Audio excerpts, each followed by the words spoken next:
불확실한 시장에 맞설 차별화된 투자 전략 3월 20일 머니쇼 플러스 시작합니다. 오늘 우리 증시 무난하게 잘 마감하는 모습이었습니다. 특히나 코스닥이 아주 아웃퍼폼하는 모습을 보여줬어요. 네.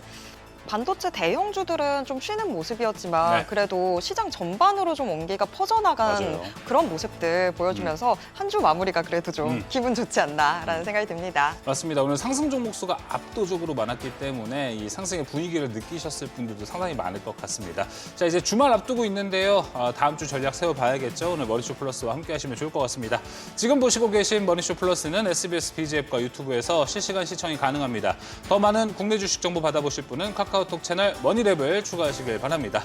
국내 증시 마감됐습니다. 마감 상황 저와 함께 살펴보시죠. 가보겠습니다. 코스피 상승 하락 동시효과에서 좀 왔다 갔다 하는 모습이었는데 상승 마감했어요. 0.31% 상승 5,780포인트까지 올라왔고요. 코스닥은 아웃퍼폼했습니다. 1.58% 1,161포인트까지 올라왔습니다.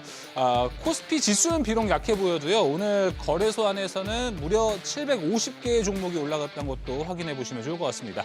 자, 이어서 수급 한번 살펴보겠습니다. 오늘의 수급은요. 자, 개인이 코스피를 많이 산 모습이었습니다. 기관과 함께 매수를 하면서 한 2조 원가량을 매수했고요. 코스닥은 오늘 외국인이 많이 사줬습니다. 2,174억 원을 외국인이 매수하면서 코스닥을 끌고 갔다라고 확인해 보시면 좋을 것 같습니다. 자, 오늘 장 마감됐습니다. 세 가지 키워드로 오늘 시장 정리해 드릴게요. 첫 번째 키워드입니다. D-Day 1 하루 남았습니다. 뭐가 하루 남았을까요? 확인해 보겠습니다. 자, 내일 BTS가 광화문 컴백 D-Day 1입니다. 그런데 환호와는 달리 많은 분들이 지금 걱정을 하시는 분들도 있다고 합니다. 내일 이제 주말이라서 결혼식 하시는 분들도 많고 이 광화문 시청 주변에 이 호텔도 많고요. 결혼식장도 있고요. 프레스센터들이 많아서 그쪽에서 결혼식장이 많이 한다고 합니다. 걱정을 하시는 분들이 꽤 많다라는 이야기도 있고 내일 혹시 뭐 공연 보러 가시는 거 아니면 광화문 시청 쪽은 얼씬도 하시면 안 될 것 같습니다. 자, 이어서 다음 화면 살펴보도록 하겠습니다. 이제 관광객이 더 많다라는 이야기들이 사실 나타나고 있습니다. 내일 공연장 가보면 오히려 그리고 지금 광화문을 보면요. 오히려 외국인이 더 많다라는 이야기가 나올 정도입니다. 그러다 보니 소비주들, 화장품 섹터들이 오늘 좀 돋보이는 하루를 보여준 것 같습니다. 신한투자증권에서는요. BTS 컴백으로 관광객들이 체류 기간이 더 늘어났고요. 이번 달 그리고 18일까지 집계를 해보면 전년 동기보다 32%나 많은 수치라고 합니다. 근데 이제 어제와 오늘, 내일까지 포함시키면 전년 동기 대비 관광객이 50%를 넘어갈 수도 있다. 그 정도로 증가할 수도 있다라고 이야기를 했습니다. 자, 그래서 관련주들, 오늘 소비주들이 엄청나게 좋은 모습을 좀 보여줬습니다. 확인해 볼까요? 한국콜마와 코스맥스 화장품주들도 9%대 상승세 보여줬고요. CJ도 오늘 좋았습니다. 5%가 올라갔는데 최근에 이제 중복 상장 금지 이야기가 나오면서 CJ의 밸류가 더 올라가고 있는 모습입니다.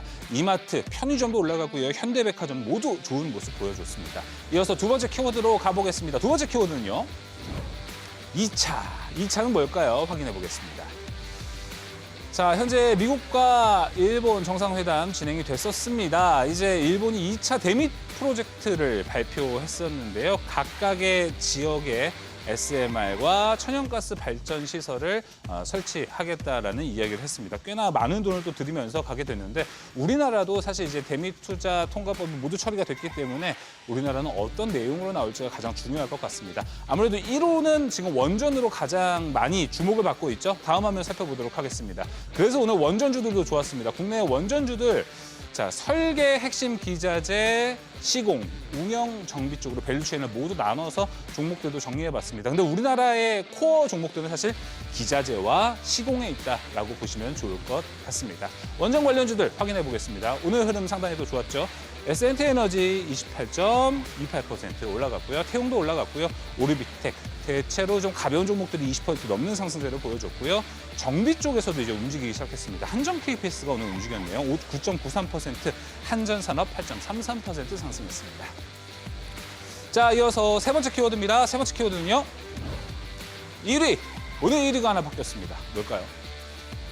바로 삼천당제약이 코스닥 시총 1위에 등극했습니다. 사실 이렇게 그 하나의 시장에 시총 1위가 바뀌면 패러다임이 바뀐다라고 해석을 할 때도 있는데 삼천당제약은 어떻게 올라왔는지 한번 볼까요? 경구용 인슐린 유럽 임상 어제 신청 완료를 했습니다. 그동안 시간이 엄청 많이 오래 걸렸는데 그만큼 이제 임상 개발 기간은 단축이 될 수 있다라고 한국투자증권 위혜주 연구원이 이야기를 했었고요. 피아제형 인슐린 시장은 현재 40조 원 규모입니다. 하지만 이제 삼천당제약이 가는 건 경구용이기 때문에 나오기만 한다면 세계 최초가 되고 게임 체인저가 됩니다. 그리고 하나의 특징은 제1형 당뇨 환자 대상으로 진행이 되는 건데요. 1형 당뇨 환자는 내인성 인슐린이 없습니다. 그래서 외부 인슐린 혈당 조절 효과를 측정하기 편하다고 해서 결과 도출하는 데도 상당히 편한 조건입니다. 그리고 먹는 위고비, 제네릭도 현재 잘 진행이 되고 있다는 것도 확인해 보시면 좋을 것 같습니다. 자, 세 가지 키워드 모두 한번 확인해 봤습니다. 소비주들에 대한 이야기 해봐야겠죠. 자, 그리고 대미투자 협상과 관련해서 우리 원전주들 전력설비까지 포함한 투자 포인트 이야기도 준비되어 있고요.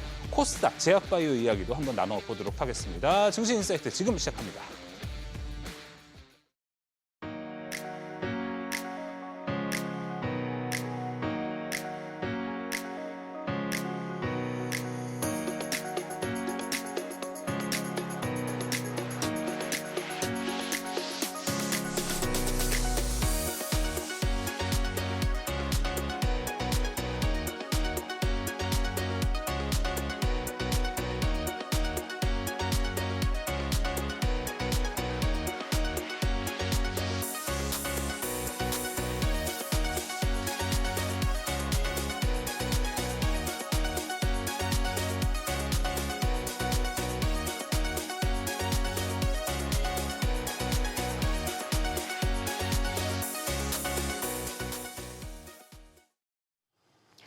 이스라엘의 네타냐후 총리가 조기 종전 가능성을 언급하면서 환율도 유가도 내림세를 보였고 오늘 우리 증시 양시장 모두 상승 마감했습니다. 네, 장중 변동성은 조금 있었어요. 그래도 이번 주에 마지막 거래일을 상승으로 마감했는데요. 오늘 시장 되돌아보면서 다음 주 대응 전략까지 살펴보겠습니다. 함께할 두 분 소개합니다. 교보증권 여의도금융센터 최성환 부장, 신한투자증권 황유현 PB팀장 나왔습니다. 어서 오세요. 네, 안녕하십니까. 네. 자, 간단하게 오늘 시장 이야기부터 한번 해보도록 하겠습니다. 먼저 최성환 부장님, 오늘 반도체 투톱은 좀 쉬어가는 하루였습니다. 근데 덕분인지 상승 종목 수는 진짜 많았습니다. 이게 사실 지금 현재 시장이 다시 강세장으로 가고 있다라고 또 방증할 수 있지 않을까 생각이 듭니다. 오늘 아무래도 코스피 대비해서 코스닥이 더 강한 예. 흐름을 보여주었는데요. 최근에 이재명 대통령이 이제 그런 활성화 정책, 증시에 대한 이야기도 많이 했었고, 특히 이제 정부 정책이 코스닥 쪽에 좀 많이 들어오는 게 최근에 코스피는 5,000포인트를 제시했었고, 코스닥은 3,000포인트를 제시를 하고 있습니다. 그래서 정부 정책에 여러 가지 이유가 국민 성장 펀드 150조 원 형성한다는 얘기를 하고 있습니다. 그중에 네. 30조는 AI, 또 21조는 반도체, 또 15조는 모빌리티, 11조는 바이오 이런 식으로 이런 정책적으로 또 이야기가 구체적으로 나오고 있고 여기에 코스닥 액티브 ETF도 출시가 되면서 전체적으로 수급과 정책이 또 맞물리고 있습니다. 또 한 가지 국민연금이 코스닥 비중을 3%에서 5%로 늘리는 그런 것도 좀 검토가 되고 있거든요. 그러니까 전체적으로 지금 코스피에서 코스닥으로 조금 더 시장에 더 관심도가 높아지고 있는 게 사실인 것 같습니다. 네, 정말 코스닥으로 관심이 가는 건지 외국인들은 오늘 코스피에서는 매도를 하고 코스닥은 매수를 했더라고요. 황유현 팀장님, 네. 외국인들의 시선도 지금 딱 코스닥을 찍고 있다 이렇게 보면 될까요? 아직 그렇게 판단하기는 조금은 이른 것 같긴 합니다만 일단 큰 흐름에서는 저는 맞다라고 봅니다. 예, 아직은 이르지만 일단 오늘 반도체 투톱이 쉬었잖아요. 네. 확실히 그러니까 시장이 안 좋았으면 반도체 2개 빠지면 다른 데서도 우르르 빠져야 되는데 맞아요. 확실히 오늘 대형주가 안 가니까 중소형주가 확 올라가는 그런 흐름들을 좀 보여줬으니까 큰 형님들이 조금 콩고물을 좀 나눠줘야 맞아요. 예, 소형주들이 같이 먹고 살 수 있는 그런 흐름인데 인물이 맑아야. 네. 근데 지금 전반적인 흐름은 대형주, 소형주 왔다 갔다 하는 상황이거든요. 그래서 밸런스만 지금 주도 섹터들만 포지션을 잘 가지고 있으시다면 하루는 대형주로 수익 나고 하루는 중소형주로 수익 나고 이렇게 왔다 갔다 할 수 있거든요. 근데 그거를 양쪽에서 다 수익 나겠다 해서 대형주 올라가는 날 대형주 따라잡고 좀 반대로 이렇게 해버리면 멘탈이 오히려 좀 안 좋을 수도 있는 엇박이 상황입니다. 나갑니다. 엇박 나기가 되게 쉬운 장이에요. 이번 주 특히나 아마 투자하시는 분들 머리가 굉장히 아프셨을 거라고 봐요. 전쟁도 전쟁이지만 종목의 순환매도 빠르고 변동성도 큰 주였기 때문에 다만 이제 저는 오늘 리밸런싱도 좀 일부 있었던 것 같고요. ETF들 그리고 미국도 만기잖아요. 이번 주 지나면 저는 좀 기가 막히게 시장 좋아지지 않을까. 기가 막히게 좋아진다? 네. 오. 왜냐하면 이번 주에 대부분의 이벤트들 다 소화했어요. 왜냐하면 FOMC 끝났죠. 마이크론 끝났죠. 오늘까지 해서 선물 옵션 만기도 지납니다. 오늘 밤. 네. 근데 다음 주에 주요 지표 발표가 하나도 없어요. 네. 제가 그래서 사실 걱정이 되는 건 네. 오늘 뭐 첫 번째 주제가 이제 반도체 이야기를 네, 네, 하면서 여기서도 뭐 삼성전자 실적 전까지는 이벤트가 너무 없지 않나? 네. 해서 오히려 이거 이벤트가 없어서 네. 애매하게 좀 박스권 시장 가지 않을까 이런 생각이 좀 들긴 했었어요. 그래서 저는 대형 이벤트는 없어요. 맞아요. 그렇다면 이제 진짜 종목장. 종목장. 네. 이라라고 생각이 듭니다. 두더지 게임으로. 오늘 바이오 섹터들이 굉장히 좀 셌죠. 네. 뭐 3천당의 영향인지는 모르겠습니다만 오늘 막판에 펩트론이라던가 리가캠바이오라던가 오늘 전통의 바이오 종목들이 다 좋은 흐름이었습니다. 전체적으로 다. 그렇기 때문에 이런 흐름들, 그러니까 시장을 뭐 코스닥에서는 좀 다를 수 있지만 코스피 자체를 막 엄청 땡기는 그런 시장은 아니어도 뭔가 하나의 트리거가 나왔을 때 그 종목 섹터 액션이 확실히 나와줄 수 있는 저는 그런 시장이 앞으로 한 몇 주간은 저는 이어질 거라고 봅니다. 다음 주에도 사실 미국 시장에서도 큰 기업 실적 발표도 없고요. 큰 뭐 지표 발표도 없어요. 그리고 이번 주 지나면 수급 이슈도 어느 정도 해소가 되고 그러면 다음 주에는 그리고 지금 이제 좋은 뉴스 이제 중동에서는 사실 나쁜 뉴스보다는 좋은 뉴스가 시장에 더 크게 작용할 거라고 보거든요. 좋은 뉴스라는 뭐 이제 종전에 종전이라던가 가까운 뉴스들. 유가 하락이라던가 네. 이제 사실 유가 상승에 있어서도 사실 시장에서는 그냥 그러려니 하는 것 같아요. 그리고 이제 스태그플레이션에 대한 내용이 계속 나오잖아요. 네. 그러면 여기서 조금 회피할 수 있는 섹터는 바이오? 네, 좀 그런 쪽으로 투자자들이 좀 많이 노리지 않을까. 오. 그렇게도 한번 생각을 해보는 한 주였습니다. 올라갈 수 있다. 이거 네. 최성환 부장님도 얘기 한번 들어볼까요? 다음 주 시장 이렇게 최근 이제 일정이 좀 공백이긴 합니다. 어떻게 좀 예상을 하세요? 오히려 이제 시장이 1, 2월 달에 워낙 급등했었고 이후에 3월에 좀 조정을 보였잖아요. 뭐 전쟁이라는 거 이슈도 있었고 근데 그런 부분들이 지금 네타냐후 앞서 말씀하신 것처럼 조기 종전 이야기도 나오고 예. 있고 이런 부분들 때문에 시장이 다음 주에 또 말씀하셨던 부분들 충분히 가능성도 있고 그러니까 반도체라는 부분도 지금 오늘 좀 쉬었지만 예.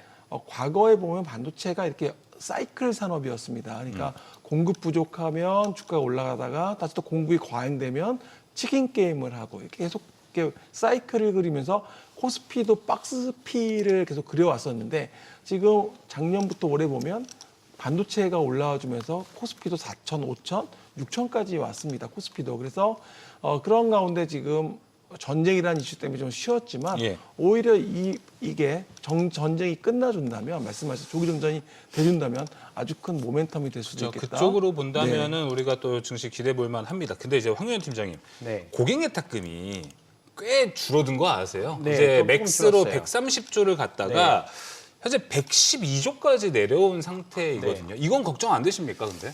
아직은 저는 괜찮다라고 100조를 봅니다. 상회하면 네. 괜찮다. 아니면 뭐 그 자금이 빠져나갔는지 주식을 샀을 수도 있는 거잖아요. 네, 그러면 그렇죠. 예탁금이 좀 줄어들 수 있는 거라서 여전히 절대적으로 높은 수치도 많고요. 맞고 그다음에 뭐 신용잔고 대비해서도 여전히 안정적인 측면이라서 뭐 나중에 후행적으로 몇 달 지나고 나서 그때부터가 빠졌구나라고 해석을 할 수는 있겠습니다만 네.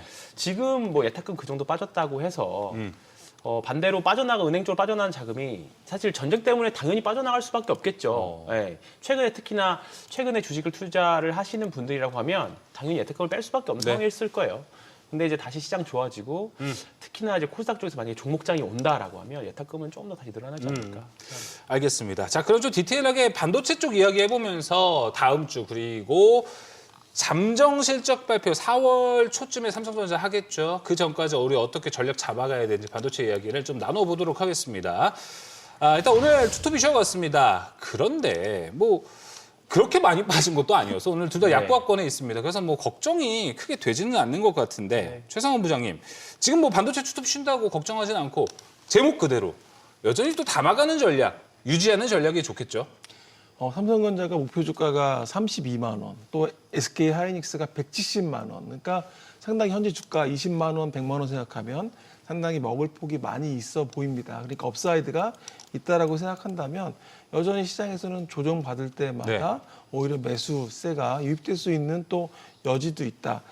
또한 정부 정책에서 K-엔비디아 정책을 지금 이야기를 하고 있습니다. 2030년까지 50조 원, 그러니까 올해는 10조 원을 투입할 거고요. 그래서 국내 AI 반도체 산업을 성장시키겠다 이런 전략인데요. 또한 AI 반도체 관련해서 팹리스, 설계, 장비까지 이제 확장하는 그러한 정책을 하고 있습니다. 또한 최근에 AMD 리사수 또 그 CEO 방문하면서 한국 기업들과 다양한 협력에 대한 이야기를 또 했었고요.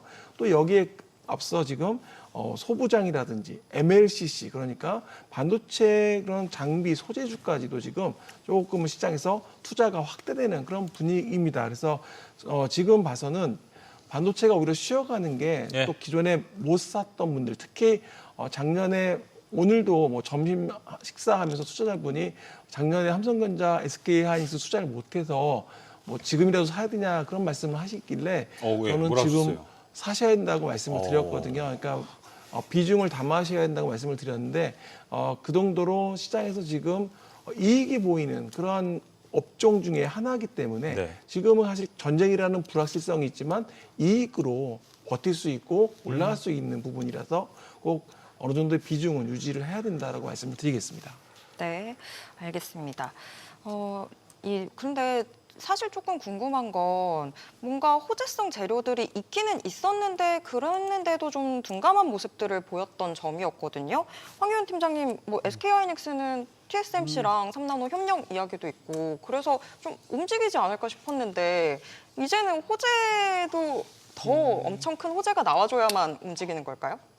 글쎄요, 뭐 일단은 우리 서두 얘기했던 것처럼 모멘텀 공백기인 것 같아요. 계속 나왔던 뉴스들이 사실 엄청나게 새로운 뉴스들은 아니고 그냥 AI가 그냥 쭉 가는 상황에서의 나오는 뉴스 플로우였기 때문에 아직까지는 뭐 주가를 확 끌어올릴 수 있는 임팩트 있는 뉴스는 아니라고 봅니다. 결국은 실적 발표 시즌 좀 들어가야 또는 그 전에 들어가 마이크론이 실적 발표 전에 한 2주 전부터 움직였던 것처럼 하이닉스도 약간 그런 느낌이 나지 않을까 생각이 좀 듭니다. 마이크론이 어제 그래도 좀 시간에서 빠졌던 거를 좀 마이크론 되돌려서 끝냈던 것처럼 뭐 계속적으로 우리가 AI에 대한 이제는 버블이라는 단어 자체를 이제 좀 무의미한 것 같아요. 이제 가는 방향도 맞고 젠순왕 CEO도 애널리스트들이 지금 AI에 대해서 잘못 지적하고 있다.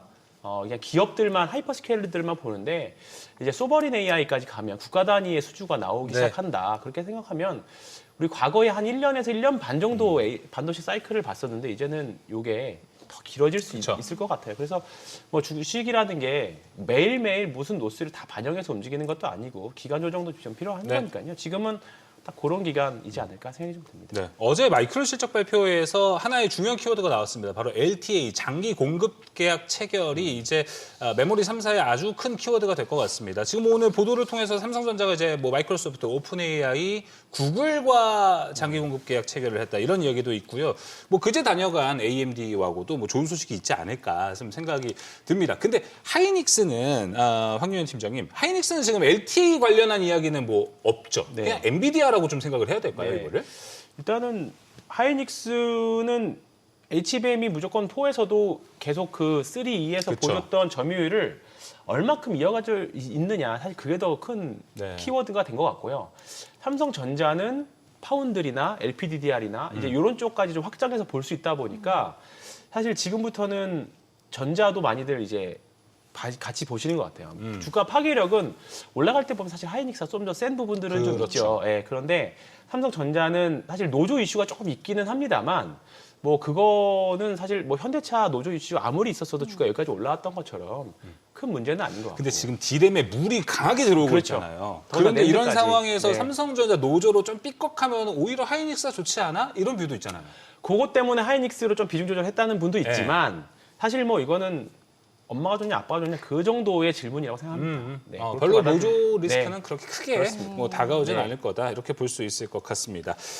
최성원 부장님 오늘 근데 이제 투톱이 이렇게 쉬는 대신에 소부장단에서는 꽤 종목들이 올라갔어요. 근데 올라간 종목들 보면 조금 갈렸더라고요. 보니까 뭐 리노공업, VM, ISC, TSE는 좀 쉬어갔고 오늘은 주성엔지니어링, PSK홀딩스, 하나마이크론 이런 쪽이 좀 강한 모습이 있었습니다. 이게 좀 뭐로 갈렸다고 보세요? 장비주가 조금 더 오늘 강했던 것 같고요. 네. 그리고 아무래도 삼성전자, SK하이닉스 대형주들이 약간 지금 쉬다 보니까 그 자리를 이제 그런 중소형주가 그중에서도 장비주가 조금 더 움직였던 것 같고요. 지금 한참 뭐 공장, 신공장들을 짓고 있는데 결국에는 장비가 향후에 이제 들어가게 되고 또 호재도 이제 양산에 들어가게 되면 내년 정도가 예상을 하고 있거든요. 네. 그래서 조금 더 장비가 조금 더 빠르지 않을까 이런 생각을 좀 하고 있고요. 그리고 지금은 이제 오히려 그 앞서 말씀하셨지만 분명히 다 아는 재료고 시장에서 그러다 보니까 좋긴 좋은데 조금 뭐 모멘텀 공백 말씀하셨던 것처럼 그리고 뭐 조금 악재는 아니지만 뭐 특별히 없다면 조금은 좀 숨고르게 하는 네. 대형주가 그래서 중소형주가 지금은 그 자리를 채우는 그런 상황이다라고 말씀을 드리겠습니다. 알겠습니다. 황윤 팀장님은 오늘 뭐 소부장들 올라가는 모습 안에서 네. 키워드가 뭐 좀 보이는 게 있으십니까? 일단은 후공종 쪽이지 계속이지 않을까 네. 싶습니다. 뭐 사실 전공종도 뭐 오늘 좋기는 했습니다만 계속적으로 후공정 장비나 소재 쪽이 계속 좋다. 이 부분은 바뀌지 않은 것 같아요. 그래서 오늘 딱 항상 알려졌었던 후공정 하나마이크론 말씀하셨던 그다음에 ISC 테스트 장비, 테스트 소켓 만드는 회사들 뭐 DI도 마찬가지고 뭐 그런 종목들인데 일단 흐름들이 종목마다 조금씩 갈리긴 맞아요. 합니다만 일단 소부장들은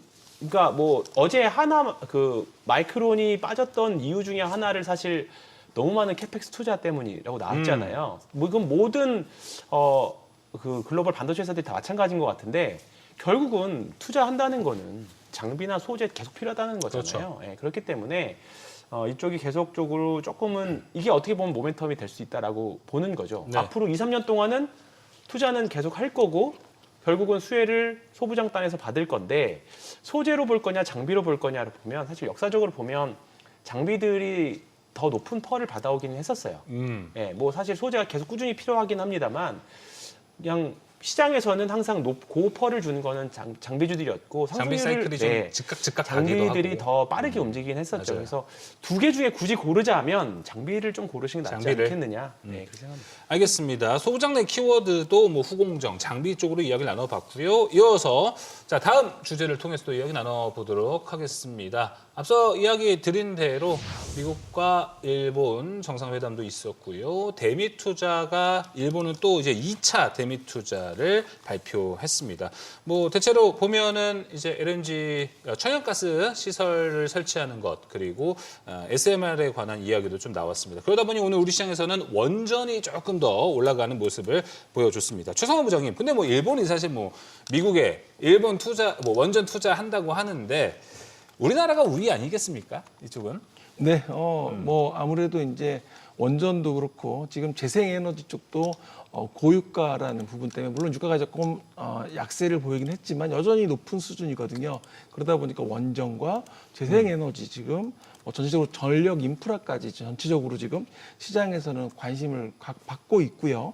그래서 특히 이제 미국에서도 유럽에서도 이러한 관련돼서 기존의 이제 풍력이라든지 또 태양광 이쪽에 대한 부분들이 조금 더 커질 것 같습니다. 또한 원전도 마찬가지고요. 특히 AI 데이터 센터를 하게 되면 전력 수요에 대한 증가 부분은 절대적인 필요성이 있기 때문에 결국에 이 부분들이 두산 에너빌리티라든지 이런 부분들이 미국향에 대한 수주에 대한 기대감을 주고 있고요.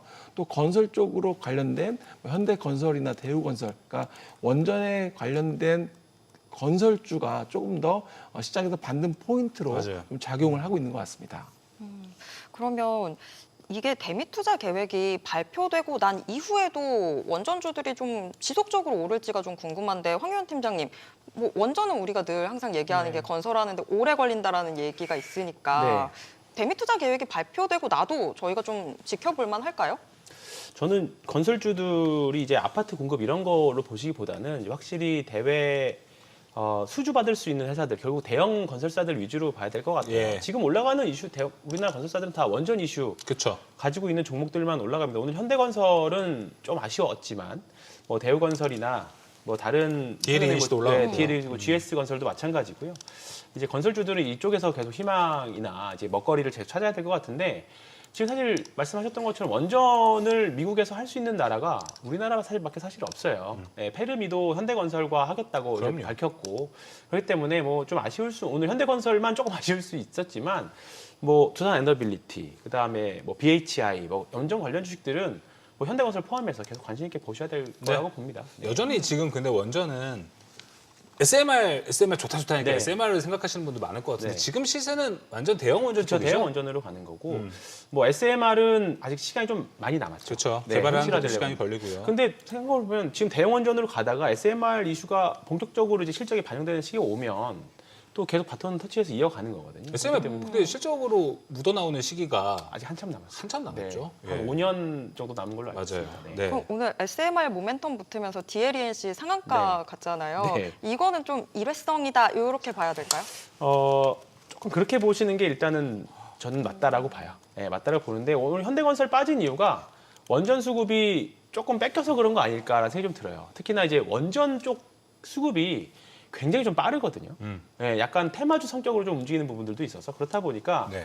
어차피 같은 원전이라면 맞아요. 현대건설 팔아서 빨리 가는 거로 가야지. 약간 그런 성격이 좀 있었다라고 봅니다. 그래서 근데 현대건설은 뭐 가장 편안한 거는 오늘 빠졌으니까 좀 불편하네요. 네, 예. 불편하지만 편안한 건 현대건설이지 않을까 생각됩니다. 네. 사실 DLNC도 원래 네. 원전으로도 현대건설 못지않게 꽤나 그렇죠. 유명한 기업입니다. 이게 네. 시장에 노출이 안 돼서 네.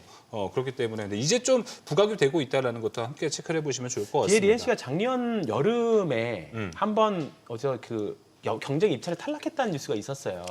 작년 6월이었던 것 같은데요. 그리고 나서 지금 한 1년을 고생하다가 맞아요. 이제서야 이제 다시 올라가는 거예요. 그래서 유튜브에 원전 관련된 그 다큐멘터리 치면은 네. 바로 나옵니다. 네. 예, 그래서 뷰수도 꽤 높더라고요. 그래서 부각이 한번 돼보는 것도 중요한 포인트 될 것 같습니다.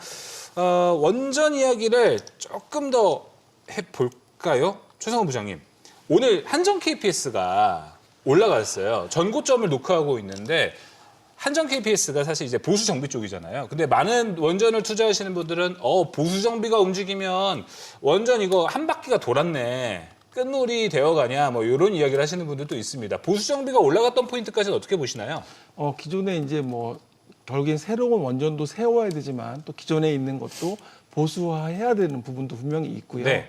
또 한전 KPS도 있지만 전체적으로는 원전에서 어떤 수요에 대한 부분들이 분명히 당장 새로 짓지를 못한다면 기존의 거를 활용해서 우리가 해야 되는 부분이 분명히 있습니다. 그러니까 지금 당장은 뭐 수주하고 새로운 거에 매출에 대한 증가에 대한 부분이 분명히 있지만 기존의 거를 활용해서 전력을 생산해야 되기 때문에 기존에 분명히 유지하고 보수해야 되는 부분도 있다라는 점을 오늘 다시 한번 주가 측면에서는 좀 반영한 것 같습니다.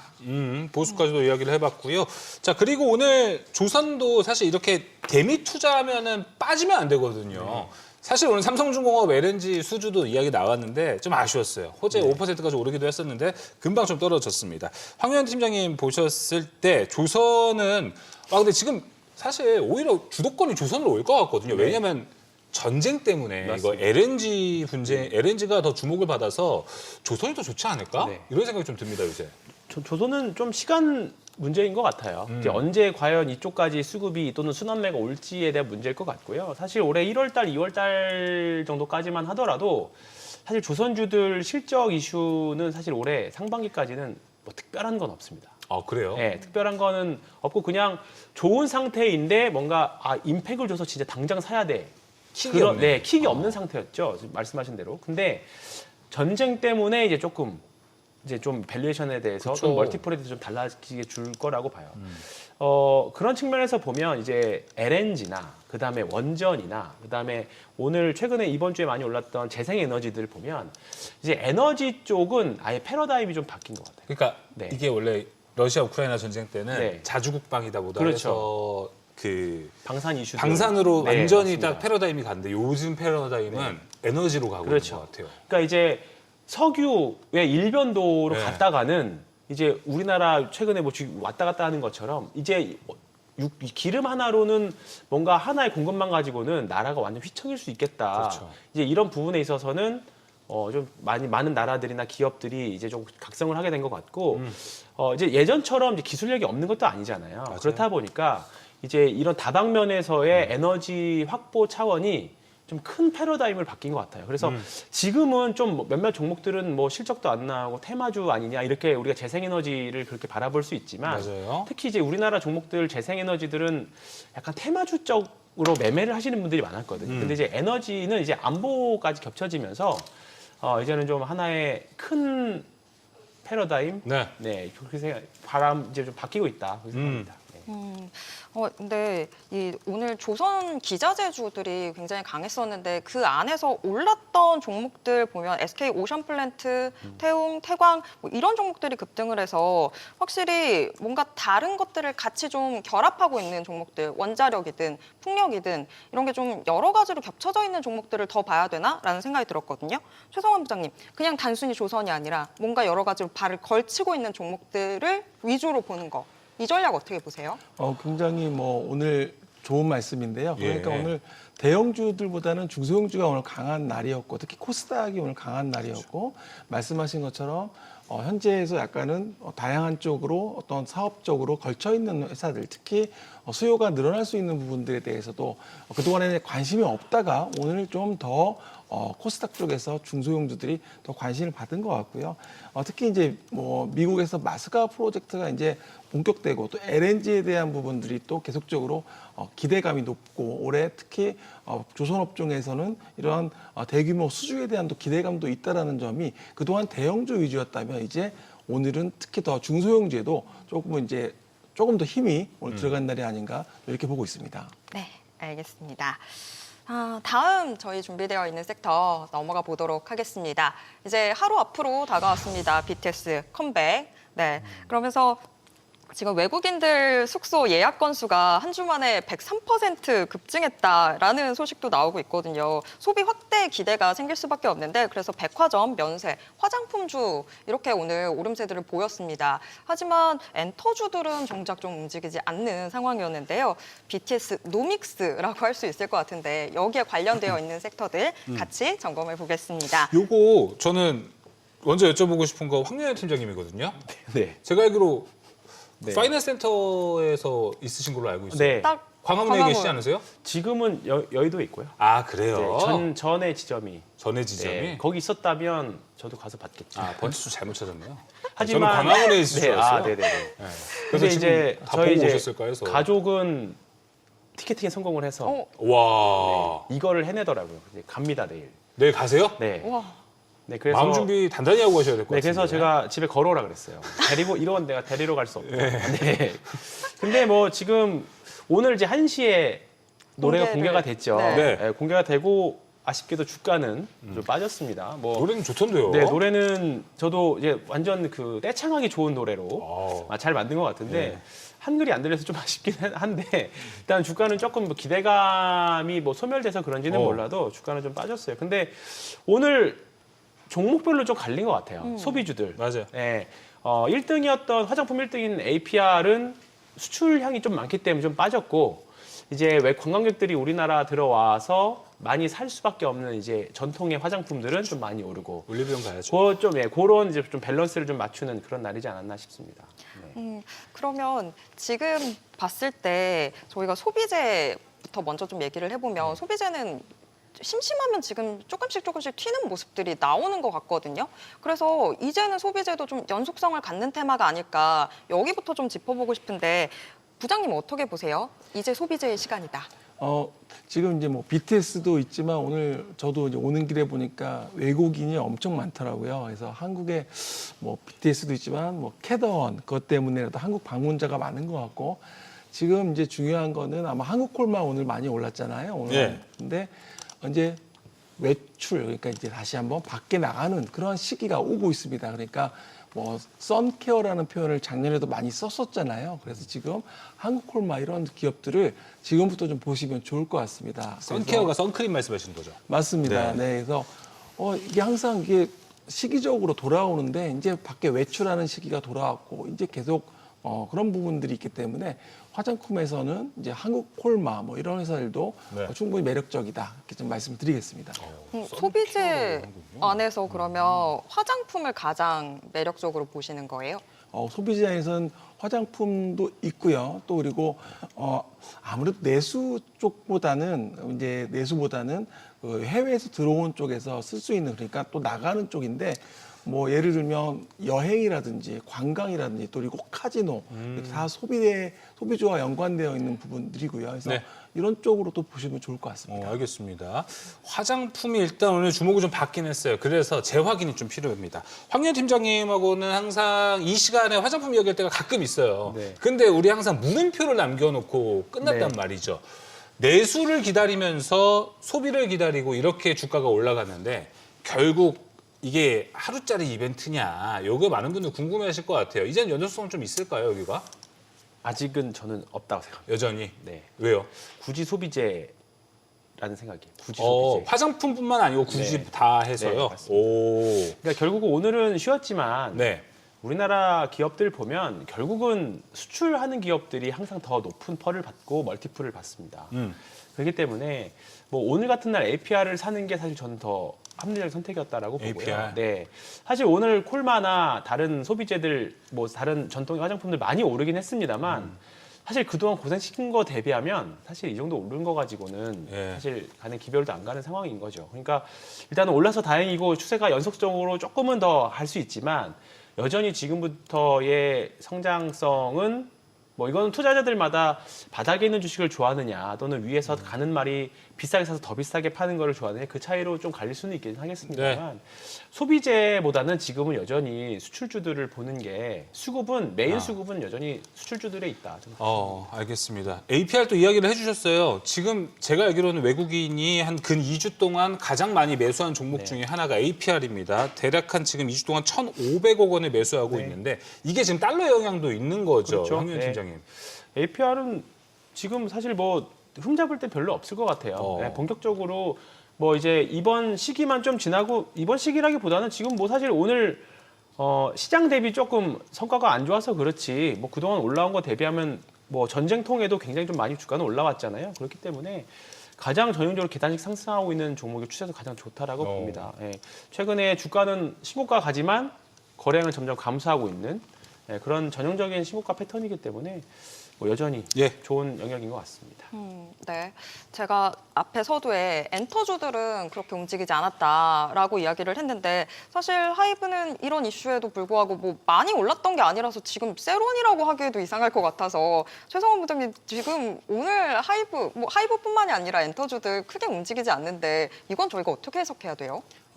그러니까 하이브 같은 경우도 이제 글로벌 이제 그런 공연을 계속 하잖아요. 네. 그래서 올해 벌어도 있는 수익에 대해서 상당히 이야기를 많이 했었고 이런 부분들이 시장에서 많이 이제 들어가 있는 거죠. 반영이 되어 있는 거고 오늘 같은 경우는 오히려 이제 말씀하신 세론 성격이 조금 더 클 것 같습니다. 왜냐하면 내일 공연이기 때문에 오늘 조금 팔았던 것 같고요.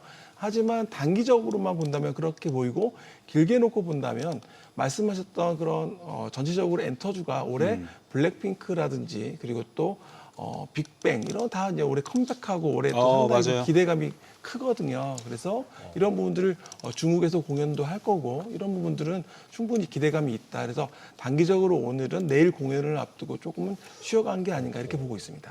엔터는 그러면 이제 아티스트들이 대거로 복귀를 하니까 지금 상당히 저점이란 말이에요. 엔터는 소외 너무 많이 오래 받았단 말이죠. 그래서 뭐 지금 부담 없이 진입은 될 것 같은데 수익이 보장이 될까? 이런 건 좀 우려스러운 포인트도 있습니다.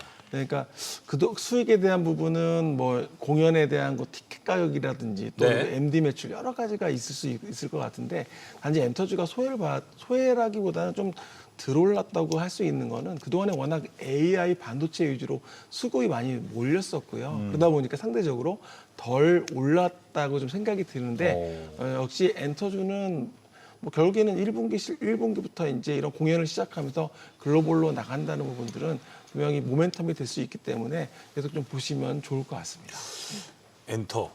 엔터는 뭐 양쪽 다 물어볼까요? 황현 팀장님도 엔터는 아니면 비관적으로 보세요? 아니면 여기는 그래도 좀 이제는 그래도 좀 벼들 날이 됐다 이렇게 보세요? 여기도 굳이입니다. 네. 테크가 너무 강세다 보니 그렇죠. 그 작년에 추정치 봤을 때 엔터 4사 합산 영업이익이 1조 정도 되거든요. 네. 근데 그 중에 절반 정도를 하이브가 하고 나머지 3사가 이제 그 5천억 정도를 하는 그러니까요. 건데 네. 지금 사실 이제 하이브의 추가적인 공연 매출은 이제 이런 부분에 다 합쳐져 있고 어느 정도 그 해외 공연들이 스케줄이 다 돼 있고 네. 이제 매진을 이제 규모로 어차피 스케줄 쫙 짜져 있는 거잖아요. 그런데도 주가가 여기서 추가적으로 나오지 않는다라는 거는 나오려면 뭔가 이제 하위에 있는 그룹들이 신생 아이돌들이 뭔가 터져줘야 되는데 이 그룹 중에서 사실 최근에 저도 계속 하이브 산하 아티스트들을 계속 보지만 아직까지는 40대 아저씨의 귀에 꽂히는 음악이 아직은 없어요. 요새 음악이 좀 어렵더라고요. 네, 저는 어려웠습니다. 요새 저도 네. 이 노래가 좋은 노래야? 좀 그러더라고요. 그래서 그걸 최대한 과거에 우리가 들었던 노래의 그 감각을 다 지우고 요즘의 감각으로 또는 우리 아이들의 의견을 계속 들어보주고 하는데 아직까지는 아저씨들이 흥얼거릴 정도는 돼야 진짜 임팩트가 있다라고 보거든요. 근데 아직까지는 좀 없는 것 같아서 그리고 어느 정도 예상된 영업이익 안에서만 움직이다 보니까 네. 뭔가 실적으로 뭔가 상향이 나옵니다. 실적을 이제 업사이드를 좀 보겠습니다라는 게 좀 맞아요. 나와야 되는데 그게 없다 보니까 그런 거죠. 뭐 드라마나 영화 같은 것도 대작 한번 나와가지고 그렇죠. 이 엔터가 사실 뭐 엔터 기획사들 말고 전반적으로 퍼져나가는, 배급사, 네. 영화, 드라마 이런 쪽으로도 좀 올라가는 모습 한번 나왔으면 좋겠어요. 네. 네. 이렇게 이야기를 마무리해 보고요. 다음 섹터로 넘어가 보도록 하겠습니다. 제약 바이오에서 오늘 정말 지각 변동이 있었죠. 삼천당 제약이 코스닥 시총 1위에 등극을 했습니다. 바이오가 코스닥의 기강을 잡는 신호탄이라고 볼 수 있을까요? 체크해 보겠습니다. 네, 최성환 부장님, 이 시총 순위의 변동은 의미가 좀 있다. 어떻게 보실까요? 앞서 우리 팀장님 표현하신 것 중에 이제 굳이라는 표현을 자꾸 쓰셔가지고 저도 나도 이게- 쓰겠다. 굳이 이게 이제 바이오에서 이게 약간 시총 큰 애들로만 수급이 몰리거든요. 맞아요. 그게 왜 그러냐면 ETF가 출시가 되면서 계속 그쪽으로 돈이 들어오면 그쪽에서 담을 수 있는 건 시총 상위주가 됩니다. 그러다 보니까 약간 쏠림 현상이 나오고 있고 오히려 이쪽에 시총이 작은 기업들 모멘텀이 좀 뭐 당장 없다면 굉장히 소외를 받으면서 약간 시장이 지금 양극화 비슷하게 그러니까 K 뭐 그런 것처럼 쏠림이 지금 나오고 있는 것 같고요. 시총 상위 쪽으로 이게 또 그리고 삼천당 같은 경우는 계속 모멘텀이 지금 있잖아요. 그러니까 이런 부분들이 있고 오늘 또 신규 상장한 기업 중에 또 오늘 IM바이오록스 오늘 또 굉장히 큰 그러니까 시가총액이 1조 5천억을 넘어갔습니다. 그래서 그런 걸 보면은 결국에는 자금이라는 부분들이 이렇게 굳이 이렇게 나눠지질 않고 한쪽으로 맞아요. 쏠리고 있다. 그래서 이렇게 말씀 좀 드리겠습니다. 오늘 맞아요. 코스닥 종목들 보면은 사실 뭐 대다수 종목들이 올라가긴 했는데 상승률 보면은 삼천당 제약이 거의 하드캐리했다라고도 좀 볼 수 있을 것 같아요. 근데 오늘 전반적으로도 얘기를 좀 들어보면은 두 분의 의견이 조금씩 갈려요. 그래서 또 황윤현 팀장님한테도 물어봐야겠네요. 오늘 삼천당 제약이 1위가 됐고 시총이 그래도 20조를 넘어섰습니다. 이게 알테오젠도 한창 좋을 때 한 시총 25조, 26조 네, 달려갔던 맞습니다. 걸로 제가 네. 기억을 합니다. 이번 코스닥 삼천당의 1위는 지금 어떻게 좀 평가를 하세요? 뭐 가격이 정답이겠죠. 가격이 정답이다. 네. 시장이 답이다. 네, 시장이 차트가 답이다라고 답이다. 이거는 말할 수밖에 없을 것 같아요. 사실 제가 신입사원 때 네. 삼천당 제약의 주가가 3,000원이었어요. 그때 맞아요. 네, 그래서 제가 이 회사는 3,000원이어서 삼천당 제약인가 그 얘기를 그때 막 많이들 3,000원 이당, 그랬었거든요. 네. 3만 원 되면 네. 3만 원 이당. 그렇죠. 이제 3만당 제약 됐다 막 그랬었는데 어쨌든 지금 이제 비만약 이슈 이 이슈로 지금 여기까지 땡겨 올려오고 있는 겁니다. 근데 뭐 사실 뭐 그 기업에 대한 가치를 시장에서 이렇게 평가를 하니까 저는 뭐 더 이상 뭐 시장이 맞다 이렇게 해야지 이거를 뭐 제 의견이 이거는 너무 비싸 이렇게 말씀드리기도 어렵고요. 앞에서 부장님께서 말씀해 주셨지만 이제 앞으로 코스닥 이제 기술이전 바이오 이제 수급도 좀 들어왔고 예. 그다음에 이제 계속 뭐 승강제 나누고 하면 결국은 시장의 큰 패시브 자금들은 큰 종목들을 담을 수밖에 없을 것 같아요. 예, 그리고 그거를 운용하는 운용사 입장에서도 더군다나 이제 운용사들 간의 자존심 경쟁도 있을 거라 굉장히 종목 경쟁이라던가 그다음에 수익률 경쟁이 굉장히 좀 많이 있을 거라고 봐요. 그러면 결국 센 주식들 위주로 아마 수급이 좀 몰릴 확률이 좀 높다라고 봅니다. 그래서 뭐 언젠가는 뭐 많이 올라간 주식들은 좀 떨어지는 날도 오긴 하겠습니다만 지금은 뭐 시세가 정답이지 않을까 생각해요. 네. 그렇게 그냥 평가하는 게 맞을 것 같습니다. 와, 차트 올라가는 거 보면 이제는 뭐 300만 원 이상도 되겠다. 이렇게 좀 생각이 들기도 합니다. 근데 이제 부장님 좀 알게 모르게 요즘 이번 주 보면 제약바이오의 흐름이 좀 많이 잡혀져 있더라고요. 그게 이제 수급으로 올랐다라는 해석이 좀 많은데 또 수급으로 오르다 보니까 슬며시 또 빠지는 것 아닐까 이렇게 걱정하시는 분들도 있습니다. 뭔가 좀 큰 건을 기다려야 되는 겁니까? 제약바이오? 제약바이오는 기본적으로 이제 뭐 다음 달에 있는 학회도 있고 그렇죠. 그런 모두 일정이라든지 또 그리고 라이센스 아웃이라든지 여러 가지가 있는데 요즘에 약간 제약바이오의 흐름을 보면 어떤 신약 후보 물질 하나 가지고 이렇게 시장에서 판단을 받는 게 아니고 어떤 그런 플랫폼 기술을 가지고 우리나라 한국 기업들이 상당히 주목을 받고 있습니다. 그래서 글로벌 기업 빅파마들이 한국에 와서 투자를 하겠다라고 보건복지부와 지금 큰 규모의 그런 계약들을 계속 그렇죠. 하고 있거든요. 그러니까 예전에 어떤 우리가 봤던 신약 하나로 하면 굉장히 리스크가 있고 이게 실패라면 또 주가가 꼬꾸라지고 시장에서 악재로 작용했다면 지금은 그런 게 아니라 다양한 파이프라인으로 시장에서 평가를 받고 있고 이 글로벌 빅파마들도 먼저 와서 돈을 지금 주고 있거든요. 그래서 예전하고 좀 달라지는 분위기는 확실히 맞다. 이렇게 말씀을 드리겠습니다. 자, 그럼 이 안에서 조금 한번 우리가 가려보겠습니다. 황윤 팀장님, 삼천당제약, 리가켄바이오, 보로노이, 올릭스, 로키텔스케어가 요새 분위기가 엄청 좋은 기업들인 것 같고 원래 기존 강자였던 알테오젠, ABL 바이오 쪽은 조금 조용해요. 네. 이게 지금 세대가 교체됐다고 보세요? 네. 일단은 알테오젠하고 ABL 바이오는 1월 달, 2월 달에 네. 일단은 좀 노이즈가 좀 그 있었죠. 노이즈가 있어요. 회복이 네. 안 돼요. 이게 바이오에서 제일 중요한 거는 신뢰인 것 같거든요. 예. HLB 그룹도 사실 신뢰에 조금 그 노이즈가 있으니까 계속 오락내리락 하고 바이오들이 특히나 더 그런 것 같아요.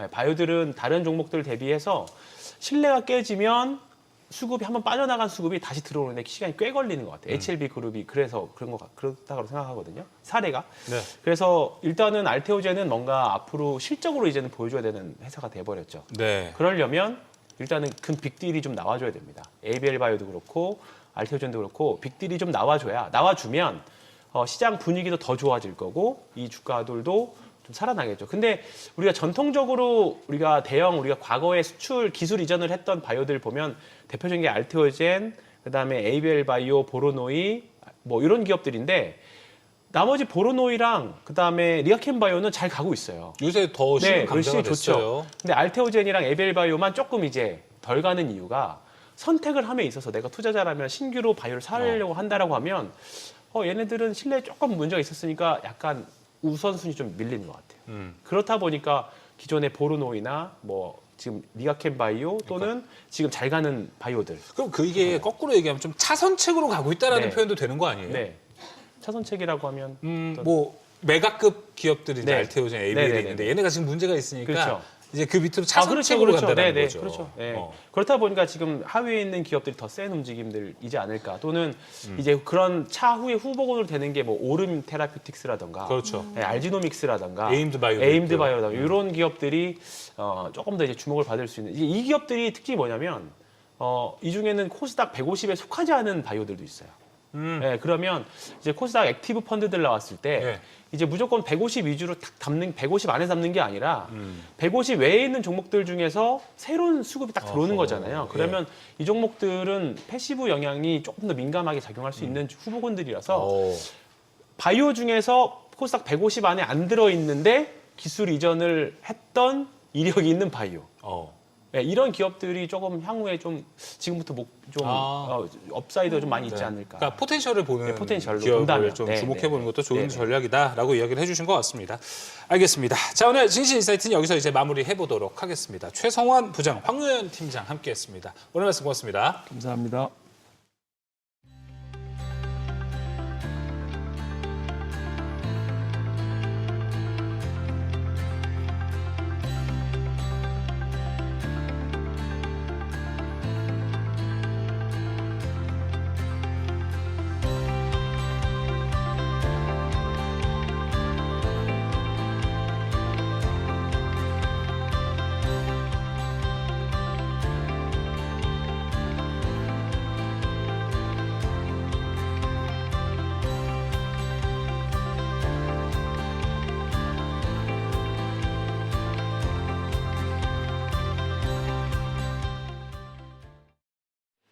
애프터마켓 브리핑입니다. 오늘 국내 증시는 조기 종전에 대한 기대감으로 상승 마감했습니다.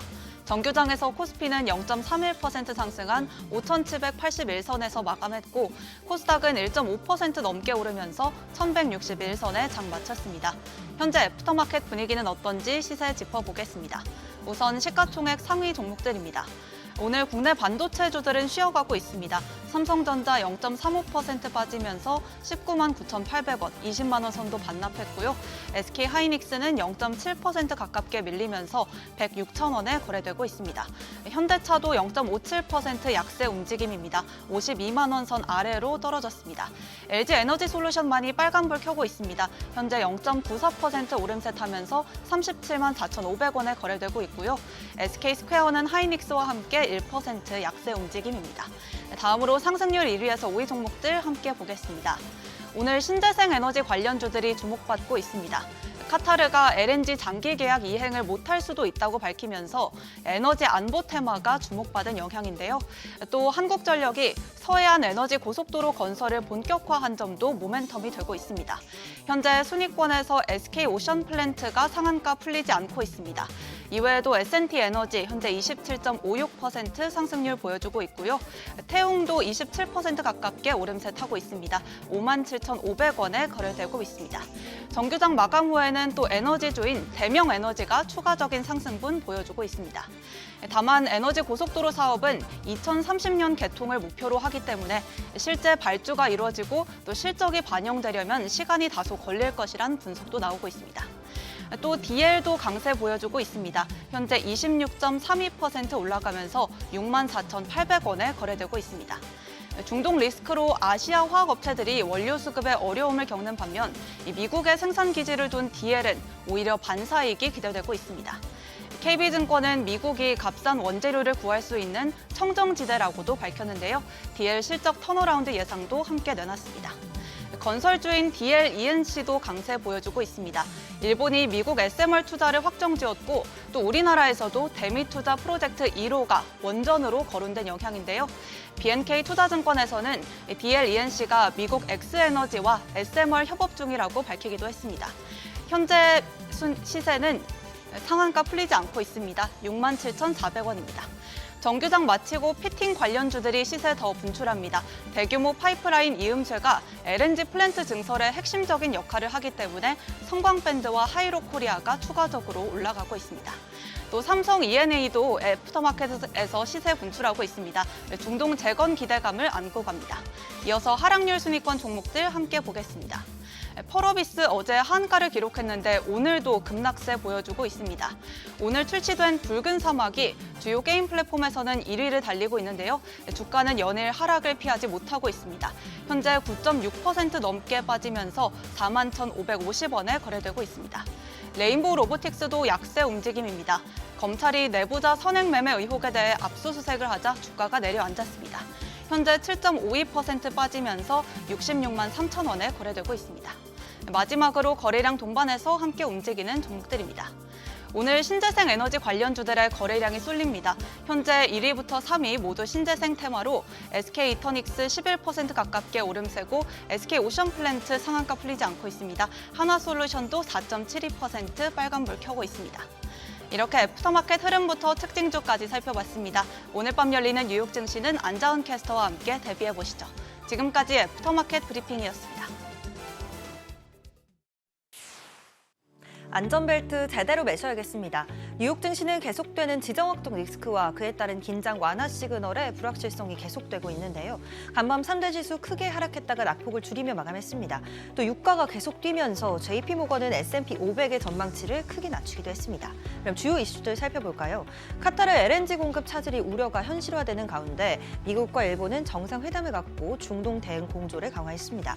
여기에 월가에서는 1조 8천억 달러짜리 사모신용 리스크가 다시 부각되면서 시장 긴장감이 높아지고 있습니다. 그럼 주요 이슈들 차례로 짚어보시죠. 어제 이란이 카타르의 라스라판을 공격했다는 소식 전해드렸죠. 카타르 국영 에너지 기업 카타르 에너지는 LNG 장기 공급 계약에 대해 최대 5년간 불가항력 선언 가능성을 언급했습니다. 이번 공격으로 LNG 수출 능력의 약 17%가 손상됐고 복구까지는 3에서 5년 정도가 소요될 걸로 보이는데요.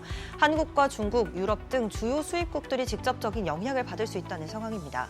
특히 장기 계약 물량이 차질을 빚을 경우 부족분을 더 비싼 현물 시장에서 조달해야 되기 때문에 이 에너지 가격 상승 압력으로 이어질 가능성이 큽니다.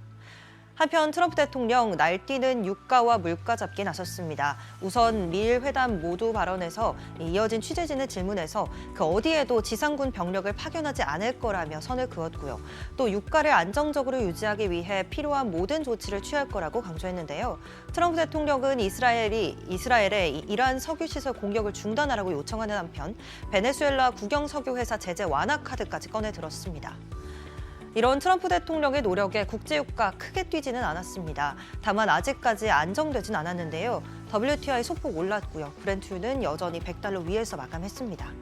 금은 지난달 미국과 이스라엘, 이란 전쟁이 시작된 이후 매주 약세를 이어갔습니다. 이란 전쟁으로 국제유가가 급등하면서 중앙은행들이 기준금리 인하 가능성이 작아졌기 때문인데요. 같은 안전자산으로 분류되는 국채 수익률은 오르는 한편 이 금은 이자를 지급하지 않는 만큼 계속해서 약세를 이어가는 상황입니다. 워싱턴 DC에서는 미국과 일본의 두 정상들이 만났습니다. 트럼프 대통령과 다카이치 총리는 이 중동 사태 대응과 에너지 경제 협력 방안을 논의했습니다. 특히 글로벌 에너지 시장 안정을 위한 공조에 초점을 맞췄는데요. 또 이번 회담에서는 앞서 강성호 앵커가 전해준 대로 이 108조 원 규모의 2차 대미 투자 프로젝트를 공개했습니다. SMR 등에 투자되고 규모는 1차의 2배 수준입니다. 집무실 공개 발언과 이어진 만찬까지 일정 내내 서로를 친근하게 부르며 화기애애한 분위기가 연출됐습니다. 이어서 두 정상의 발언도 살펴보시죠. 트럼프 대통령은 일본이 대이란 대응에 적극 나서주길 기대한다고 밝혔고요. 다카이치 총리는 이란의 핵 개발은 결코 용납할 수 없다며 국제사회 협력을 강조했습니다. 또 전 세계의 평화를 가져다 줄 수 있는 건 바로 당신뿐이다라며 트럼프 대통령을 치켜 세웠고요. 트럼프 대통령 역시 매우 인기 있고 강력한 여성이라며 칭찬을 주고받았습니다.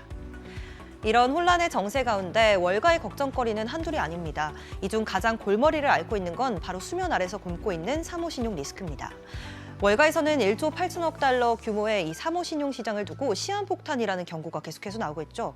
골드만삭스와 JP모건 등 주요 투자은행들이 이 관련 기업들을 묶은 숏 상품을 비공개로 판매하고 있다는 소식까지 전해지면서 불안감을 키우고 있습니다. 유럽 금융기관과 기업 개발회사 그리고 대체 자산운용 등 사모신용에 노출된 기업들이 주요 대상입니다. 전문가들은 이런 사모신용 리스크가 국내 시장도 흔들 수 있다고 경고하고 있습니다. 현재 국내 시장은 비교적 안정적인 흐름을 유지하고 있는데요. 회사채는 3년물 50bp 그리고 은행채 3년물 30bp 수준으로 큰 변동 없이 유지되고 있습니다. 하지만 전문가들은 이를 안정이 아닌 지연된 반응으로 보고 있습니다. 신용시장은 위기 신호를 가장 늦게 반영하는 만큼 이 글로벌 금융 경색으로 번질 경우 국내 시장 역시 조정 압력을 받을 수 있다는 경고입니다. 계속되는 지정학적 리스크에 날뛰는 유가, 롤러코스터 타는 시장까지 대응하기 어려운 장입니다. 계속해서 저희와 함께 하시며 불확실한 시장의 투자 노하우 체크하시죠. 지금까지 뉴욕 증시 전략이었습니다.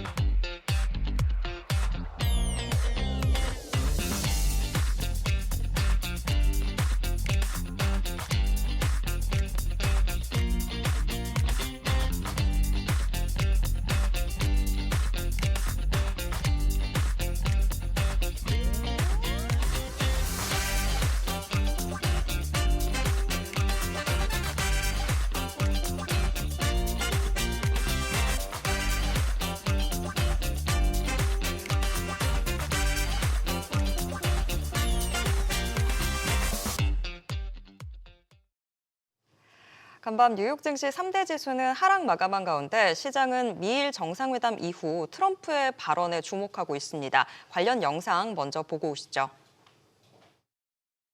But we have the strongest military in the world. We have the best equipment. We make by far the best equipment. The other night, they had 114 rockets shot at a certain location, And out of 100 highly sophisticated rockets, out of 114 sophisticated rockets, every single one of them was shot down with our equipment. All our equipment. It's amazing, actually, how good it is. So we want to be sure, and it's a small price to pay to make sure that we stay tippy-top. 네, 다카이치 총리가 함께 함정 파견 요청에 법률상 제약 언급을 한 가운데 시장을 좌우할 주요 정책 이벤트 짚어보도록 하겠습니다. 변정규 다이와증권 코리아 FICC 본부장 함께하겠습니다. 안녕하세요, 본부장님. 안녕하세요. 안녕하세요. 미일 정상회담 이야기부터 해볼까요? 시장은 지금 뭐 멘트에서도 있었지만 함정 파견 여기에 주목하는 것 같긴 한데 본부장님은 어느 부분 좀 주목하셨을까요? 글쎄요. 저희가 주목하는 부분은 뭐 다른 게 아니고 석이지 않습니까? 에너지. 근데 지금 일단은 어느 정도 뭐 복구를 한다고 해도 가장 중요한 거는 지금 시설 복구에 오래 걸린다는 거예요. 그렇기 때문에 이러한 그 에너지에 대한 의존도가 뭐 전 세계가 다 계속해서 높아지는 상황 아닙니까? 네. 지금 전력 수요도 계속 늘어난다고 보고 있고 AI 때문에 이런 상황에서 지금 에너지 가격이 계속 오를 수밖에 없다. 장기간 이런데 많은 시장 뭐 참여자들이 많은 포커스를 두고 있는 것 같습니다.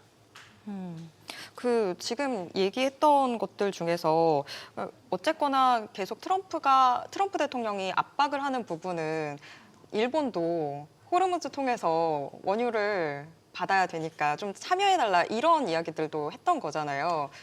맞습니다. 예, 뭐 예를 들면은 사람도 똑같지 않습니까? 이렇게 뭐 주먹으로 치고받고 싸우는데 자기 친구들이 있으면 너도 같이 와서 나 도와줘. 당연히 이러겠죠. 그래서 뭐 동맹국이기 때문에 와서 뭐 군대도 거기 지금 주둔하고 있으니까 와가지고 좀 우리도 지금 너네 도와주고 있는데 와서 나 좀 도와줘 이렇게 얘기하는 거는 이해는 되는데 네. 지금 일본도 그렇고 우리나라도 그렇고 모든 국가들이 지금 그 이런 중동 사태에 개입을 하기는 사실 꺼려하는 거가 사실이지 않습니까? 이제 그런 데 대해서 최대한 직접적인 참전은 피하고 어느 정도 미국과의 대화를 통해서 타협하고 싶어하는 그런 분위기인 것 같아요. 네. 이런 압박 속에서도 지금 일본은 1차보다도 훨씬 더 큰 규모의 2차 대미 투자 금액 규모를 발표했잖아요. 이 부분도 좀 시사점이 있을까요?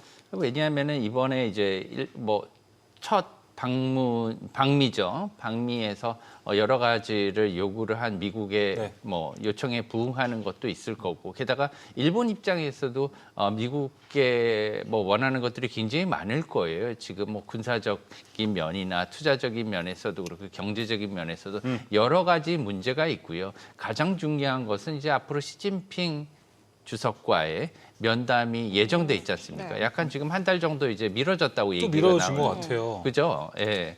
그렇지만 이 어떻게 보면은 미중 회담이 굉장히 중요합니다. 올해 가장 중요한 국제 회담 중에 하나라고 생각되는데 여기서 이제 일본의 이익을 최대한 반영시키기 위한 그런 포석으로도 보입니다. 네.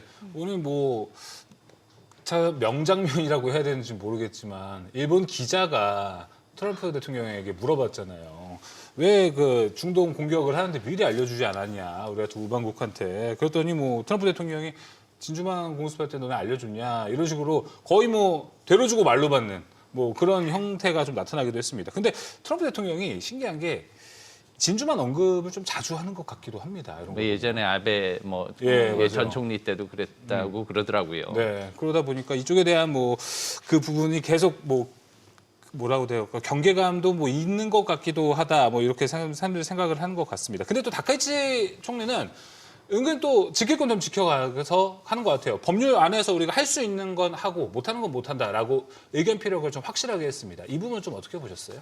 예를 들면 지금 일본 경제 상황에서 이제 투자 사나이노믹스라든가 이런 것들을 지금 진행하면서 일본 내에서는 일본 국채라든가 아니면은 환율이라든가 이런 문제에 있어서 미국의 협조가 절실히 필요한 상황이거든요. 지금 어떻게 보면은 국방도 국방이고 일본을 이제 강하게 만드는 기치를 지금 내세웠잖아요. 사나이즘이. 이게 어떻게 보면은 조금 예전에 아베노믹스와 다른 점이고요. 그리고 투자를 갖다가 본격화해서 일본의 기초 산업을 갖다가 굉장히 강하게 만들겠다. 이런 지금 의미가 있는 건데 그것을 위해서 미국의 협조를 얻는 과정에서 지금 국방에 시중은 하되 직접적인 참전을 해서는 나중에 어떻게 보면 되게 어려운 상황이 될 수도 있지 않습니까? 예. 이거는 우리나라도 마찬가지일 겁니다. 그렇기 때문에 그런 측면에 있어서 일본의 지금 어떻게 보면 헌법, 참전을 갖다가 꺼리는 어떻게 네. 못하게 만드는 이런 어떻게 보면은 자위대의 파견 어려움을 갖다가 얘기를 하면서 사실상 이러면 어떻게 보면 헌법도 미국의 어떻게 보면 조정하에서 만든 것이라고 볼 수 있지 않습니까? 2차 세계대전 후에. 그러기 때문에 그 동안에 그것을 이제 얘기해서 트럼프 대통령의 어떻게 보면 양보를 얻어내려고 했던 심산이겠죠. 네. 그렇지만 이제 그걸 들어보니까 이게 사실 어떻게 보면 2차 세계대전 이후에 만들어진 거니까 네. 트럼프 입장에서는 자꾸만 진주만 공격이 또 생각났을 것 같아요. 영화를 자주 보시는지 모르겠지만.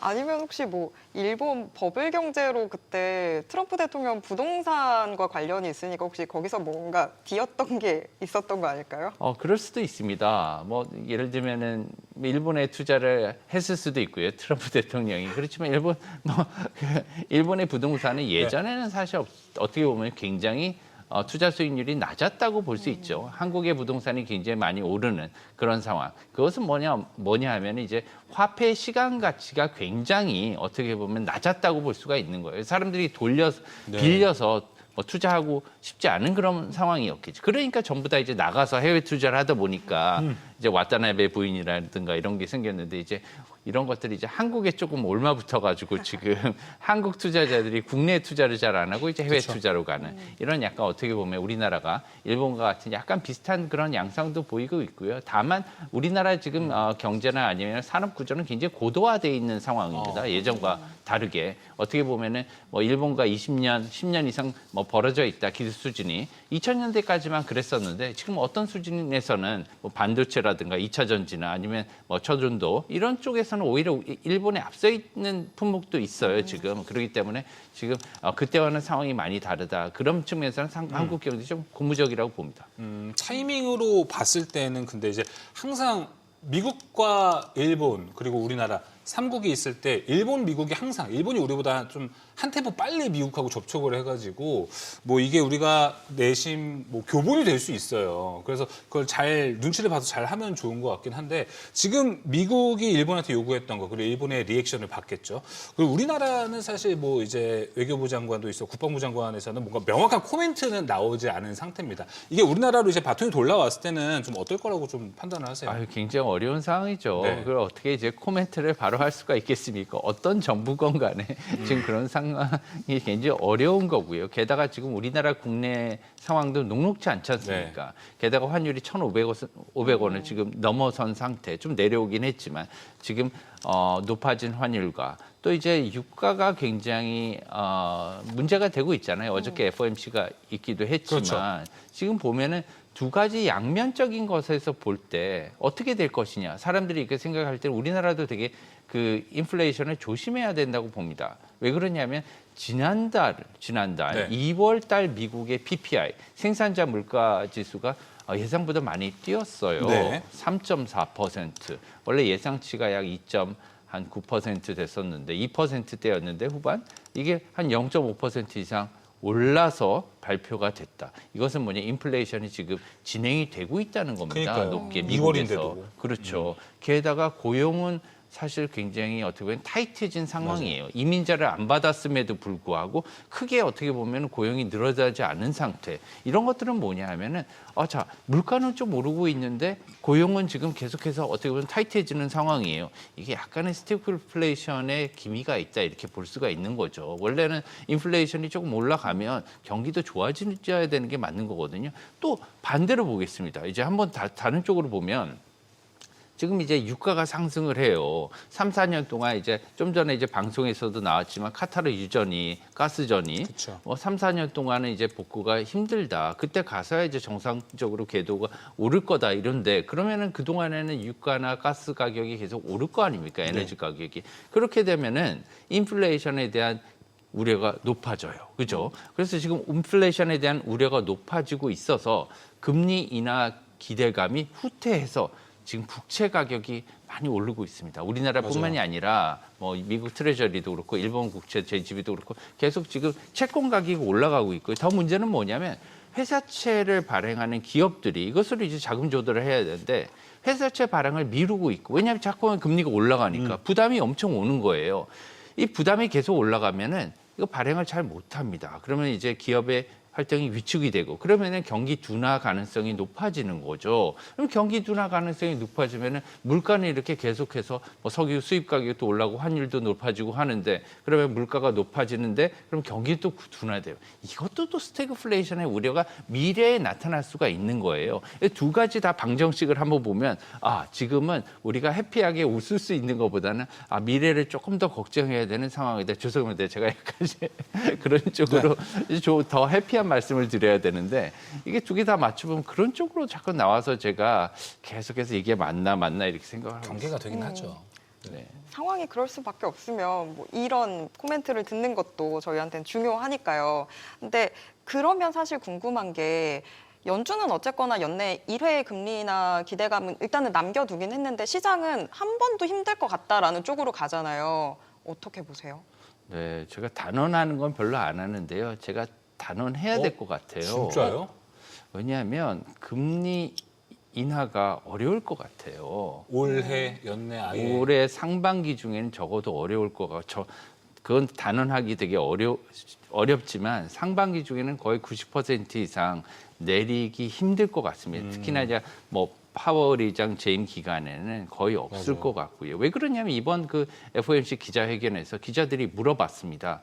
금리 인상에 대한 혹시 얘기가 있었냐? 있다고 얘기했습니다. 점을 하나 딱.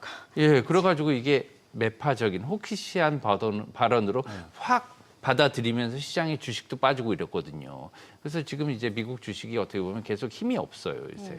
그런 상황을 지금 반영을 하고 있는데 하반기에는 그럼 어떻게 되겠냐? 저는 이제 생각이 조금 다른데 그런 얘기를 드려도 될까요? 너무 듣고 싶습니다. 예, 왜 그러냐면 아까 계속해서 3호 뭐 어떻게 보면은 예, 신용, 네, 아까 얘기했죠. 예, 블루아웃이라든가 이런 얘기가 좀 나오는데 저는 그런데 굉장히 주목을 많이 하고 있어요. 예. 지금 이렇게 타이트해지고 뭐 월말마다 뭐 SRF라고 하죠. 이 레포 잔액이 뉴욕 연준의 레포 잔액이 계속 올라가는 거예요. 이게 뭐냐면 은행들도 돈이 없을 때가 있습니다. 단기적으로. 집도 돈이 없으면 가서 은행한테 빌리잖아요. 은행들은 돈이 없으면 중앙은행한테 가서 빌려요.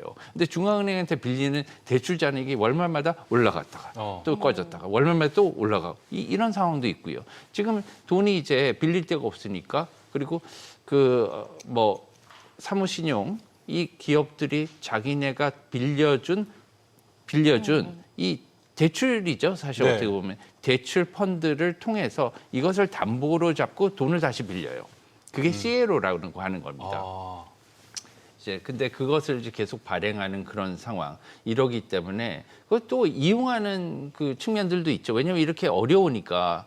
뭐 그죠 사무신용 이 회사들이 어려우니까 헤지 펀드들이나 이런 데는 얘네 건수 잡았구나 이것을 갖다 뭐 쇼치자 그죠 매도를 막 하는 네. 이런 상황이 있으니까 뭐 어떻게 보면 냉정합니다 시장은 그렇기 때문에 굉장히 어떻게 보면 이중적인 그런 어려움에 처하는 거죠. 그렇게 되면 이 사모 그 신용 회사들은 뭐 이것을 담보로 하고 자기네 펀드를 돈을 빌릴 때 점점 더 높은 금리로 빌려야 되는 거예요. 예. 그렇죠? 왜냐하면 위험이 높아졌으니까. 그러니까 대출 건전성이 점점 이제 만약에 이게 수면 위로 한 번 더 올라오고 문제가 된다면은 상반기 금리는 좀 어려울 수 있어요. 근데 하반기까지도 이게 이제 일이 하반기에는 커지면은 갑자기 이렇게 뚝 떨어지면 신용에 문제가 생기면 케빈 워시 뭐 의장이든 파월 의장이든 그때 가서 보겠지만 안 내릴 수가 없습니다. 그때는. 지금 이런 상황에는 절대 못 내리고요.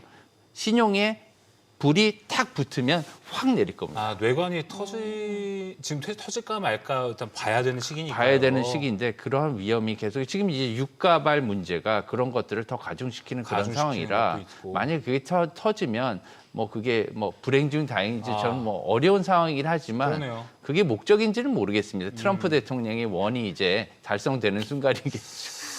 알겠습니다. 변정규 본부장의 의견 잘 들어봤습니다. 우선 일단 상반기 내의 금리 인하도 이야기 들어봤고 사무신용 대출과 관련한 이어서 하반기 미국 시장의 전망 이야기까지 좀 들어봤습니다. 시간이 부족하네요. 오늘 여기서 좀 마무리해 보도록 하겠습니다. 변정규 본부장 함께했습니다. 오늘 말씀 고맙습니다. 감사합니다. 네, 머니쇼 플러스 저희가 오늘 준비한 소식은 여기까지입니다. 모든 투자 판단의 책임은 투자자분들께 있다는 점 알려드립니다. 네, 여러분의 모든 경제 SBS 비즈가 함께하겠습니다. 시청해주신 여러분 고맙습니다.